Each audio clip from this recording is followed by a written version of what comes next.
Ылышакмак авылында элек-электән ихаталарында күпләп мал-туар, кош-корт асрый халык. Шәхси ихаталарга туры килгән терлек саны буенча бүген дә районда алдагы урыннарда баралар. Күбесе сөт сыерлары. Менә безнең өчен быел куанычлы хәбәр булды. Сөтнең хакы артты тагын, әле менә һаман тагын арта диделәр. Кешеләр шушы сөтне сатып, үзләренең көннәрен күрәләр, фуражларга, ашлыкка шушы сөт хакы белән түләләр. Дәүләттән биргән сыер башларына биргән субсидияләрдә бик зур ярдәм итә безгә. Мәсәлән, мин бүген әйтер идем Әхмәдиевләр гаиләсен. Тырыш һәр вакытта 7-8 сыер тотып, малларны үзләре карап, балалары янында ярдәм итәләр. Әхмәдиевләр электә күпләп мал тоткан, хөкүмәттән 200 мең сум субсидия алып сарай төзегәннәр. Бүген 7 баш савым сыеры асрыйлар. Симертү үгезләре, яшь бозаулары да бар. Җәен күпләп каз, үрдәк, бройлер шибиләре үстерәләр. Куяннарының саны да 20-гә җитә икән. Гомере буе фермада сыер сауган Фәнүзә Әхмәдиева пенсиягә чыккачта әнә шулай мал-туар белән әвәрә килә. Малларны күп асырадык, маңанча асырадык. Хәзер инде балалар укыйлар. Түләүле уку булды инде. Түләүле уку булгач, икесен түләп укытабыз, берсе армиядә. Дәүләт субсидиясын биреп торгач, саткан сөт өчен акчасын да вакытында алып баргач, көч барда асрыйбыз әле малны, ди Әхмәдиевләр. Итен сатуда да, сөтен сатуда да проблемалар юк. Башта инде 3 суда инде хәзер азнакайлар җыйгач инде кыйбатка сатабыз. Ансыннан сөенәбез инде. Әле сөт булганда акча әйбәт керде, Аллага шөкер. Түләүләргә дә, балаларга да түләүгә җитте инде. Быел соңгы еллары Süt satam күпме, bütünсü балаларға кетіп бара. Балаларына кибәрәп укыттым. Бүтünсü шоферлыкка правалар алдылар. Даже укый торганнары бар. Көндез укыйлар, төгенә больница эшләр, идән җавап.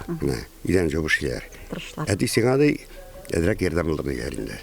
Фәнүзә һәм Илгизәр Әхмәдиевләргә бу кадәр ишле малны карауда балалары да булыша билгеле. Бигрәк тә җәен, терлек азыгы әзерләгән вакытларда.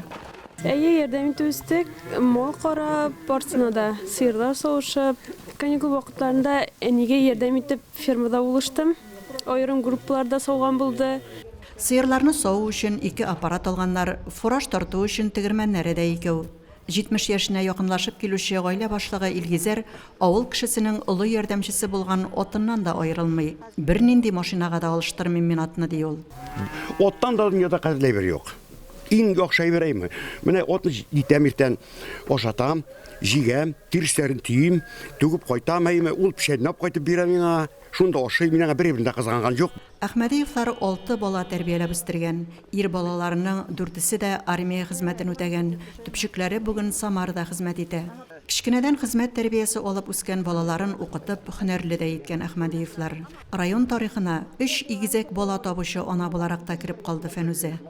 Шушы 6 бала дигәннән әле әнисе герой ана исемен алмады. Бу безне бик борчый.